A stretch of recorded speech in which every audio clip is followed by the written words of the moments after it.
No Jumper, coolest podcast in the world, and you know we had to do it.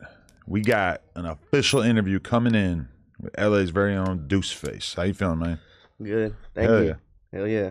Wow, man. Hyped to have you in here. I'm not going to lie. Like, I was watching the South Sider report card, and partway through when they were going over you, I was just like, damn. Like, he mentioned, he's like, I don't think this dude's done an interview yet. And I just immediately hit up Flip. I'm like, man, we got to get that in. What the f we're waiting for? Yeah, hell yeah. Yeah. I hadn't done no interviews. This is my, like my second one. Right, because I seen you did do Negra the other day. Yeah. Yeah, I did that one. Then I kind of rolled my R there a little bit. Yeah, I'm starting to sound authentic. Damn. All right. But okay, so was that intentional? I mean, I know you're kind of like new to being on the scene as a rapper and everything, but like, was it intentional that you wanted to wait to do an interview until you had a bit of motion going on? Yeah, low key. Like, I wasn't trying to do like too many interviews all at once. You know, like I wanted to like let me like get more numbers and like do better in my music and shit. You know. Hell yeah. Yeah, but this is my first one, you know? No doubt. So you from Boyle Heights? Yeah, I'm from Boyle Heights, East LA. Okay. So what was it like growing up out there? What was your childhood like? Shit. That shit like everybody else, you know? Like, just treacherous, ghetto shit. Like, just regular shit, you know? Uh-huh. Yeah. So you have both parents around, or? No, I just had my mom. I had my mom and my brother. I live with my mom and my brother. Okay. Yeah. So you never met your dad, or you just didn't have a relationship with him? Nah, my dad died when I was like 2. Oh, okay. Yeah, I never met him. Damn. Okay. So you're the oldest kid in the house, or? No, I got an older brother. Okay. Yeah. So did he have more of a relationship with your dad? Yeah, he did. He met my dad before me. Okay. Yeah. Damn. But I didn't get to meet him at all. Damn, that's crazy. So what was your mom like? Like, what kind of job she have and shit? She worked at like a dry cleaners and shit. Yeah, she worked at a dry cleaners, and she was that's all she did pretty much for a long time. Nice. So would you say that there was like a time period where you kind of realized that you were growing up in a pretty crazy place and that there was a lot of wild shit going on outside? Yeah, like as a kid, there was just a gang of bad shit. You know, I grew up in the projects, like in East LA, and that shit was just, you know, it gets bad, and that's pretty much where shit started, you know. Do you have any memory though of just like being exposed to some shit that a little kid shouldn't be exposed to when you were real young? I mean, like, yeah, I can't really like say too much, but like, yeah, it was more like, yeah, just like shit that, like, you know, just like shootings and shit that, like, as a little kid, just seeing or like hearing about it and shit, you know, and just. Do you remember how your mom used to talk to you about that kind of thing in terms of like explaining to you the fact that dangerous shit was happening outside? Nah, she didn't really tell me. Like, I didn't really have no conversations like that. Really with my mom. It's just kind of how it is. It's just like kind of accepted that wild shit happens from time to time. Yeah. Yeah, pretty much. Definitely. Okay. So would you say that your parents were like real focused on you? Were they strict? Like, did you have like your parents? Did they really care about you getting a good upbringing and a good education and everything like that? Yeah, hell yeah. My mom used to she used to like really like get up on me and like not want me to like gangbang, and like she would like tell me all type of stuff, you know. She would get up on me pretty much. Like, she wouldn't want me like, she would like tell me like I didn't raise you like that. But I still went down the wrong path. For sure. Would you say that you were like attracted to the streets from day one, or was there like a time period where you were a good kid doing good in school and everything, or are you just kind of always drawn to being outside getting into some shit? Yeah, since I was young, I used to just be in the streets. I wouldn't really be at home and stuff, you know. I'll be with the homies. Like, ever since I was a kid, I've been like outside, you know. Yeah. At what age would you say you jumped off the porch? Like 10. Like, yeah, 10, 11. And you were just outside hanging out like every day? Like, what kind of shit were you getting into at that time? Shit, just posted with the homies. That's when I had met the homies and shit. But I used to live in like Highland Park with my grandma, and I used to just be outside with my cousins, you know, since a young age. Like, probably like 7 years old, I was already outside. But like, you know, I didn't really meet the homies until I was like 11, 12. Started really jumping off the porch, you know. Would you say that they were trying to kind of, just you being so young, being, you know, 10, 11, 12, would you say that they were like trying to keep you away from certain shit, or did they fully just like kind of expose you to everything right away? What do you mean, like the homies or my people? Like, yeah, your homies, like the friends or the older guys that you're hanging out around. Like, were they kind of cautious about you knowing about everything, or were they just like, F it, he's outside now, everything's up for grabs? Yeah, basically they were just like, oh, you don't care, like, yeah, like we can't tell you nothing, type of shit, you know. They just wanted me to kick it. Definitely. So what kind of music were you into at that time, or like what was the sound of your childhood? Like growing up, I used to listen to like Tupac. I would listen to Tupac and like Eminem. I listen to Eminem a lot, and like who else? Like all the old school rappers, Biggie. And then I started listening to like Draco and shit. Like when he started coming out, YG. Mostly like just like the game music. Hell yeah. Did it ever stand out to you that you mostly listened to black artists? Or like was there a time period where you got more interested in Hispanic artists, Mexican artists? Yeah, like once I started kicking it with the homies, I started like they put me onto like Conejo. I started listening to Conejo. That's pretty much like the only Hispanic artist I listen to like that. Really? So like the more street rap type stuff doesn't really appeal to you that much? What do you mean, like I mean, like Hispanic rappers? Like like Mexican gangster LA rappers, like that's just not really your bag? Nah, I wouldn't really listen to that shit. That shit could be like, weak to me. Well, really? You think you're the best one? Like everything's been kind of weak up till now, and now you're coming out and you're making it look good? Nah, I'm not gonna lie, like there's other Mexican rappers like, Suede, Yup. I gotta give it to like, like him, like, people like that. Like Bravo the Bag Chaser, like I'll listen to like Austin the Pac-Man. Yeah. I'll listen to like them. But like I don't know, but I'm talking about like old school, like like yeah, new school rappers. yeah. I listen to like a gang of right. Yeah, Mexican. No, yeah, that makes sense. I mean, I was doing an interview with 6ix9ine the other day, and he basically said, if you ain't black, you can't rap. And what he meant by that was basically like nobody's trying to hear you rap unless you're black. And when you really think about it, it's like there's really only been like a handful of really popping white rappers over the years. And when you really think about Hispanic rappers in general, all the way from, Puerto Rican rappers in New York to Mexican rappers in LA and Texas, etc., it is like it has been an uphill battle. It's like still to this day, it's kind of hard to think of like real superstar Hispanic rappers from America. And yeah, there are a bunch now, but it does kind of seem like there's like a ceiling almost. Yeah, it is. Like there's not like a mainstream, like super hot, like top Billboard, like #1 artist like that's like Mexican. I don't think so. Like I think like probably like D-Baby goes hard. Like I think like he's like pretty up there. So like D-Baby and Mexican OT down in Texas, and then out here, we got OGZ going crazy.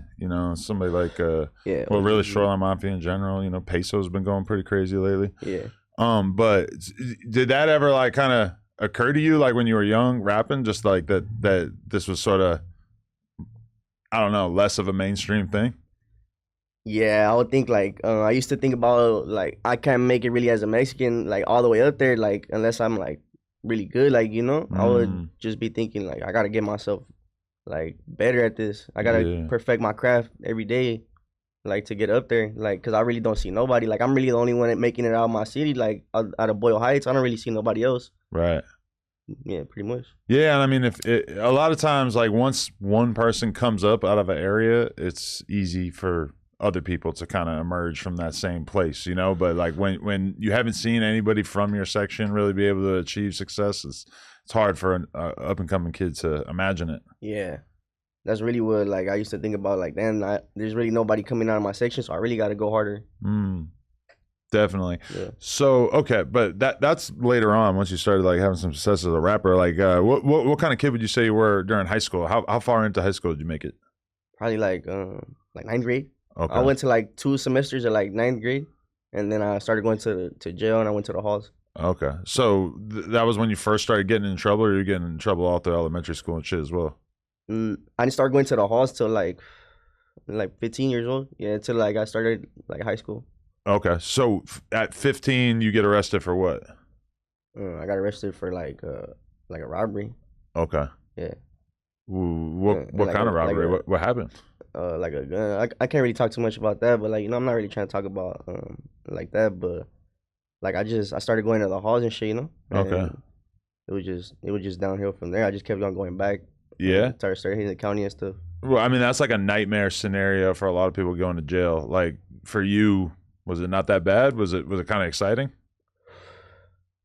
It was low key exciting, yeah, because I had like all my homies were telling me about that growing up. Like I had got um I had got put on with the homies and shit, and then they just started telling me about like what's gonna happen further down the line. Like if you continue down this path, so I already got laced up with going to jail and shit. So once I went up in there, like it was just cool, I wasn't really tripping. I already like got laced up. I wasn't really like I wasn't really scared of it. But you'd probably end up getting exposed to so many more people than who you would otherwise be associated with. Because like when you're on the streets, you're mostly around people from your neighborhood. Yeah, then you get locked up. You're with everybody, like everywhere. But not just everybody, but like the bad kids. The yeah, kids who are getting in trouble. Everybody that's just like you. Like that's how I used to think about it. Like I ain't really tripping because I'm with a gang of kids just like me that don't give a right. You feel me? But was it mostly like people were getting along in there, or was it like were there fades to be dealt with? Yeah, hell yeah. Everybody squabbling in the halls, like it's going up. Everybody got fades, everybody gangbang, so it's just going up every other day. So you just walk in and it ain't nothing personal, but it's like I'm from here. Oh, you from there? You gotta squabble with him right there, and you gotta get that out the way. Shit like it's that. more like you walk up in there, yeah, like it's your first day, and like you're sitting at the table, and you just like you're meeting everybody, you're banging on everybody and shit, and it's like your enemy might hear you banging or some shit. You might like, oh, what's up? Or you just get off on him right there. Like it's just more of like, all right, boom, like here and now. How long you feel like it took before you got kind of settled in and where you felt comfortable? My first time in the halls, I had a homie right there, and like he was already fighting some time, and I was just low key praying to God, like please put me with the homie, and I ended up going with the homie, same unit and everything. Like I got right to like be with him. Like the next morning I came out and I'm right there hugging the homie. So it was cool. Like we were just doing it up, Like it's my homie from the streets, the homie Chino. Right, definitely. So yeah, it's cool. I was chilling. Yeah. How long were you in there? Like my first time, probably like 3 months. Okay. Yeah. And then you ended up going back a couple more times. I got released, and then I got released on house arrest, and I just I went on the run. I kept on like going on the run after that. I went on the run, and then I just got busted. Really? For like blowers and shit, just bullshit, Damn. So you were just like totally out of control. Like the idea of just being on house arrest and just sitting in the crib, it was just like impossible. No, I had did my house arrest, but like I went to court and they trying to send me the placement. They're trying to send me the placement. They told me I'll come back at 1:30. So I was like, that, and I just left, went to the hood, and I just went on the run. What were they like looking for you hard? Well, like I ended up going home, and then on my birthday, I turned 17. No, I think I turned 16. Yeah, I turned 16, and they busted me. They went to my pad like at 10 o'clock at night and raided my house. Oh shit. So yeah, that's how I got busted and shit. I got busted with a blower and shit. Damn. So then they locked you up again for how long? Like a couple of months. I went to camp. I did a camp program. Okay. Oh, okay. So you've been to the halls a bunch of times more in your like high school years, and then like once you up enough, they start sending you to like a camp thing. Like how does that work exactly? Like not really. Like more into like my high school. Like it was my high school. Like it was right after. Oh, okay. Right after I got busted, I ended up going to the to camp. I went to camp, and then they send you like if you up, they're just gonna send you to camp. Right. Like the more you up, the worse it gets for you. Definitely. Yeah. And was rapping even a thought at this point or no? I used to rap. Yeah, I used to rap in the halls. That's where I started writing my shit. Oh, okay. I started writing my shit in the halls, and I got out, and that's where really like I started doing it more. Definitely. Like, would you say that during this time period, like, did you have some up ideas about being locked up? Because I've definitely heard a lot of people say over the years that like when they were kids that they kind of like expected to go to prison at some point, to go to jail, that it was just kind of almost like taught to them that was just like part of growing up in this way of life. Yeah, hell yeah. I was already accustomed to that shit. I was already like looking forward to that shit type. I was already looking forward to going to prison, you know? Really? So when you first got locked up, you weren't looking at it like a bad thing. This is just kind of... Nah, I was just like, oh, this, like, I got homies that wish they could be in my shoes. Like, the homies used to tell me that, like, you got homies that wish they could be in your shoes. Homies is doing life. Like, you feel me? I wish they could be your age and go to the halls. Right. So I was just like, damn, this is a blessing. Yeah. You feel me? That's kind of crazy. I mean, do you look at that now a little differently? Like, damn, like, I feel like that is such a sort of pessimistic worldview that like a lot of people, it's very hard to even imagine that. You know? That's not like how anybody should think, or, that's not how a normal kid should live or like think, but that's just how I was taught. Like, you know, I was just raised different. But I will say that the differences, though, too, is that it's almost worse. Like when you see a video of somebody who gets arrested for doing some crazy crime and they just start crying their eyes out and ratting on themselves and all this shit. Yeah. And it's like, damn, this is a person who really didn't expect to ever get caught. Like if you're rolling around, you know, shooting at people or shooting people successfully or whatever, like you should not be that surprised when you get caught up. You should probably have a little bit of a plan for what this is going to be like in your head. But a lot of people roll around just committing crazy crimes for years and years and years and acting like they can never get caught. And then when they do, it's just pure shock and surprise. They didn't plan for it at all. I trip out on that type of shit. Yeah. That shit's crazy. Definitely. So okay, at what point did you end up getting out of this camp situation? Was that was your last like longish time period locked up? Not my longest, but like up to then, yeah. Up to then, it was my longest time being locked up. Okay. I ended up getting released, and I went back home, and I ended up I forgot what happened. I think I went on the run. I went on the run again or some shit like that. No, they tried to send me to placement. They tried to send me to placement, and I wasn't trying to go. And what's placement? They just put you in like a home? It's like a big ass facility. It was Boys Republic. Oh, okay. And they tried to send me to Boys Republic. I wasn't even there for like 10 minutes. I left. AWOL. And I tried to, like, you know, I escaped. Right. Went back home, and I was just on the run. And I just kept on going back. They kept on doing the same shit, trying to like send me to placement until they sent me to the county. And then I just started going to the county from there. Oh, okay. So, but then at that point, at least like you do your jail time and you're done with it. Like they don't have to hunt you down over and over. Yeah, I'm already off juvenile probation and shit. Well, like I was still on juvenile probation. I ended up getting caught. They sent me to the county and they sent me back to the halls. They sent me back to the halls, and then I got out. I got out, and then the same shit happened. It happened to me like twice because I was still on juvenile probation. Yeah. And then Wait, so how old are you now, and how long have you been free? This is like I'm already like 18.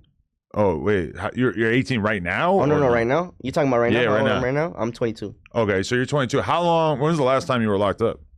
The last time I was locked up, shit, recently. To be honest, I just got locked up probably like a couple weeks ago. What was that for? Like a probation violation, like a parole violation. Okay. Yeah. But do you feel like you're kind of like at risk for getting locked up again, or is it like a situation where if you mostly keep your nose clean, you're good? Yeah, I'm on parole. I'm good. I'm pretty, I'm clean and shit. But you got to watch like how you're moving around. Like if you get pulled over or whatever, it could be bad. As long as I'm not doing no dumb shit, I'm not, Right. I'm doing good, Definitely. Cool. So okay, like this time around though, like when you got out, or like when did you actually start to think you were gonna take the rap shit more seriously? To be honest, this time I got out. I had got out of prison. I had got out of prison recently, like in January, and then I met the homie. Grifo, and then I ended up meeting Flip and Solus, Okay. I ended up going there from there. So Grifo is the one you met first. Like how did you meet him, and how did was he the one who told you like, yo, you should make a song, or did you already have shit recorded? Well, I met him through the homie Chino was in prison with him, and then the homie took me to the studio, and then that's how I met him, and then pretty much he told me get up in the booth type shit, like he knew that the homie could rap, and the homie told him that I could rap, so that's what told me to get up in the booth, and I just spit some shit. Yeah. With it. Today I'm listening to your music and I hear you mention that Grifo puts you on, and so I go click on one of his videos to watch his shit, and it's like the beginning is like a skit where like he's like, his manager or whatever is like calling him and telling him like, bro, you're gonna be late for your No Jumper interview. And I'm like, what the and I had to go search for it because I'm like, I didn't interview him. And but I think that they were putting it into the air. So that, because I mean now I want to interview him. Now I'm like, oh shit, I want to make that come true. That would be cool. Yeah, definitely make that happen. But wait, so why were you around him that he even like recognized your talent? What do you mean, like how I came around him? Yeah, like how did he first even hear your shit? He didn't. He just told me to get in the booth. Oh, okay. He told you to make a song, right. Yeah, he just told me hop in the booth, and then he heard me like spit some shit, and he was like, damn, like I guess he was my shit. Hell yeah. And like here I am, everybody was with me. No, that's what's up. Like, did Flip get in tune through him, or did Flip find your shit on his own? That same day I met Flip. The same day I met Grifo, I met Flip. I met Solus and Flip. And so, what was your impression of Flip when you met him? Like, in terms of, he just started making music with you right away? Like, I was just tripping out, Like, I already was listening to his shit since I was a little kid, so I was just like, damn, I was more like, I couldn't even believe it. Damn. And then I ended up being like, he ended up.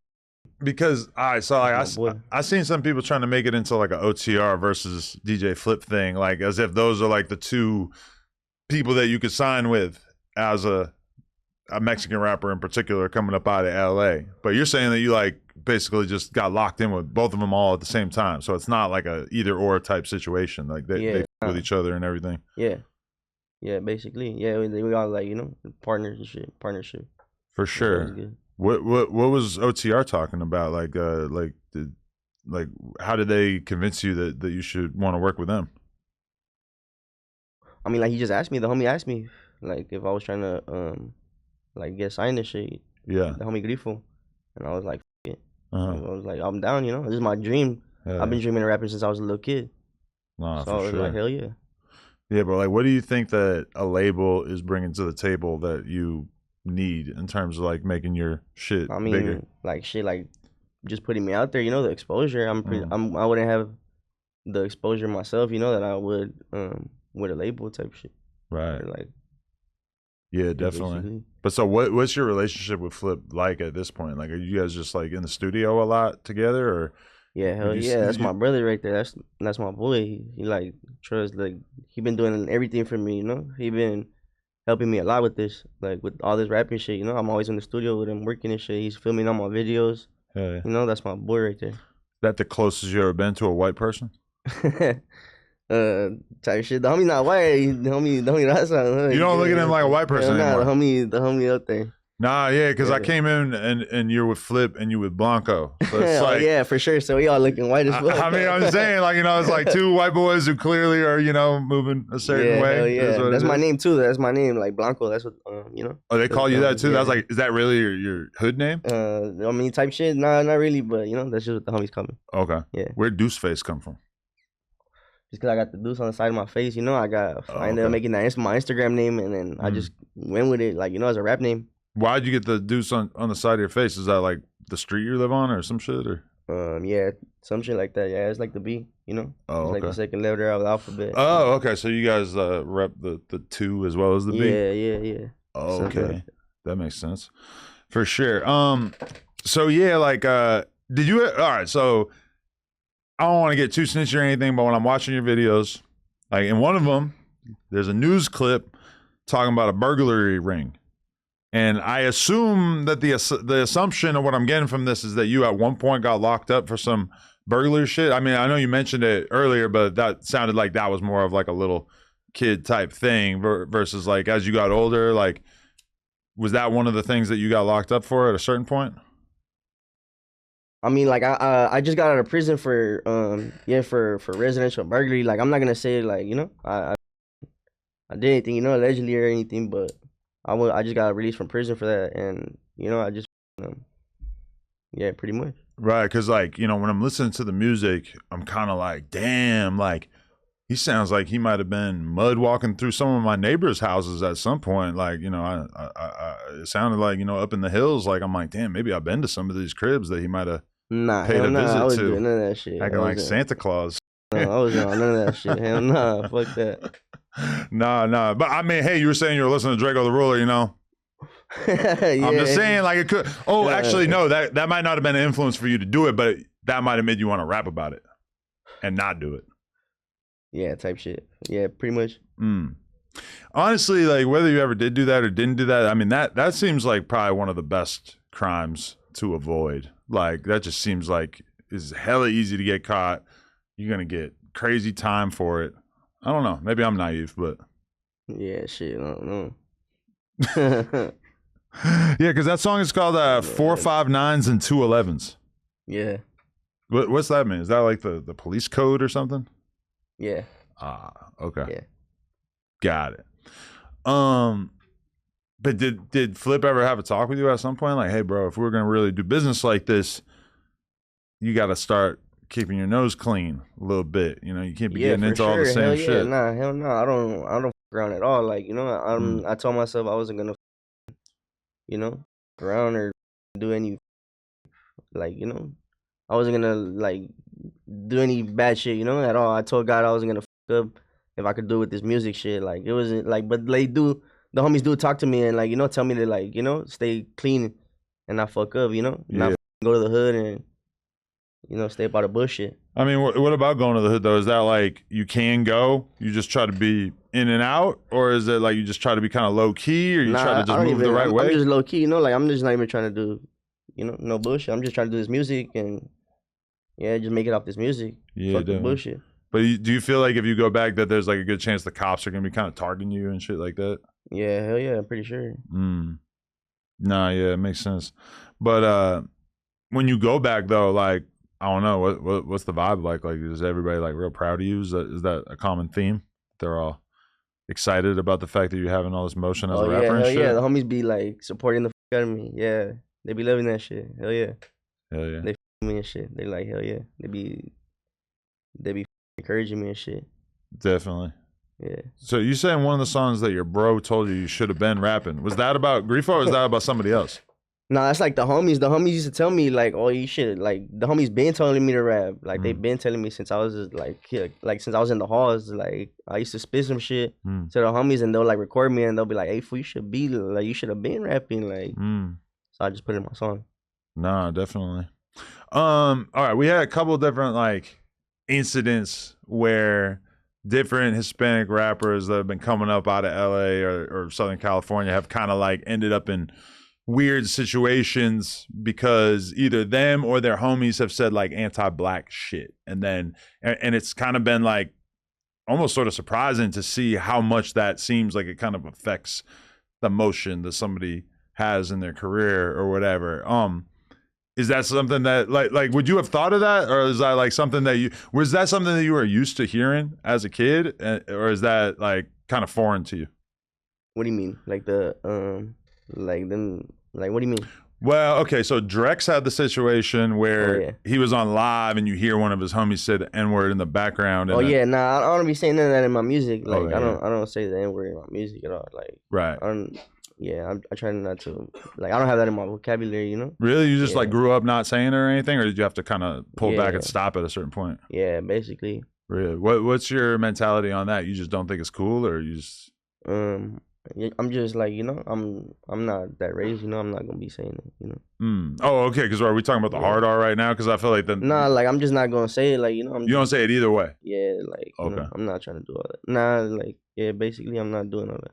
Definitely. I mean, from your perspective, like, does it feel like it's a low, like in terms of tension between Hispanic people and Black people in LA? Does it feel like it's not a lot of animosity at this point? Because I do hear from people sometimes about like, yo, that shit used to be way worse, and now it's not really that crazy. I mean, yeah, it probably was way worse back then. Yeah, probably not that crazy no more. Yeah. But shit. Yeah. Everybody's different. I mean, shit, that's definitely for the best, you know? Yeah, some people be tripping and shit. Some people, you know, don't give a... Yeah, it's all bad. That's it's bad enough that you got all these gangs that have issues with each other, but in terms of like entire races kind of being pitted against each other, you know, that shit seems like the worst case scenario. Yeah, that shit fucked up. Definitely. So how many times you had your house raided?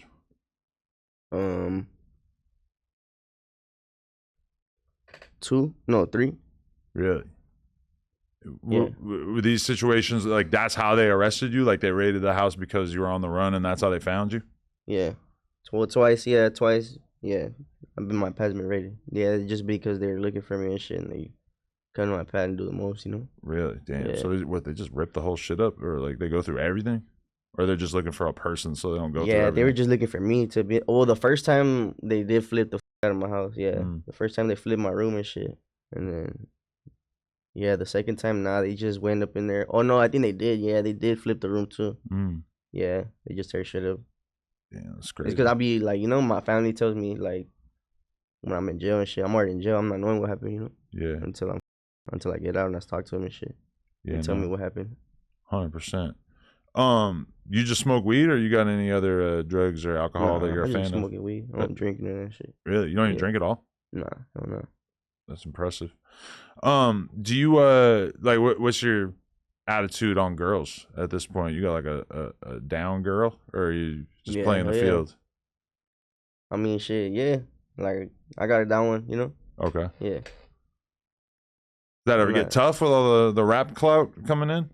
I mean, yeah, hell yeah. Like, you know how it be like, everybody just along for the rap, you know, along for the future type shit, you know. Yeah. They know I'm gonna blow up and I'm gonna go up off this shit. Yeah. The girls are just like sensing that and they just come around a little too Type aggressively for you. Yeah, pretty much. But you got your head screwed on straight enough that you know that like you want to hold it down with the chick that you were with before. Yeah, for sure. I'm not trying to be with nobody that's like that wasn't right there when I was up, you know, down bad. Definitely. Yeah. Your girl ever beat the shit out of you? Nah, hell nah. No. I was just interviewing somebody and they were just like, yeah, my girl be beating my ass. I'm like, oh, like you just admitted to that. No, hell no. Nah, but I'm not gonna lie. Like, I know a couple of lit Hispanic rappers that definitely do be getting the shit beat out of them by their girl. They got to deal with their chick wilding the out from time to time. Nah, that's crazy. Damn, I could never all that shit. You couldn't? That's not worth it? Yeah, nah, hell no. Yeah, I'm gone. Nah, I feel that. All right, so in terms of like where you're at in the music game right now, like how are you feeling about it? Are you feeling like you want to work on an album, or you feel like you're just kind of going single by single? Yeah, nah, I'm working on an album. It's called Voice of the East. Yeah, Voice of the East. That shit's hard. Okay. That shit coming out soon. Voice of the East. Yeah. That's how you kind of feel right now? Like you're really speaking for your whole section? Yeah, hell yeah. To be honest, ain't nobody out the East side really doing it up like, you know, really got numbers like I'm doing here. Like I don't see nobody really like, you know, making noise like me. Definitely. Out of Boyle Heights type shit, you know? No, for sure. Yeah, I mean, is there any artists in particular you'd like to work with? Yeah, there's a lot. Hell yeah. I want to work with like, you know, Mozzie. Mozzie sounds hard. This is like my favorite rapper, him. Like Dilla Dirk. Yeah. Who else? Shit, everybody, you know? Yeah. I don't like to work with everybody. Damn, that's dope. You got to just move around, try to get in the same rooms as these people and stuff, try to make it happen, yeah. Yeah. For sure. All right, so anybody you want to thank? Anything else we need to know? I mean, shit. It's good. Shout out OTR, shout out fucking Street Mate, shout out 808 Cartel, you know? Hell yeah. Shout out the homies and shit. Nah, fact. Yeah. Shout out 2euceface. 2euceface coming through, taking over the city right now. Hell yeah. They might not have seen it yet, but it's coming like a tidal wave. Hell yeah. Thank you for having me. Yeah, I appreciate it. 2euceface, No Jumper, coolest podcast. Like, comment, and subscribe. Let us know what you think. Appreciate you, man. Thank you, man. I appreciate you.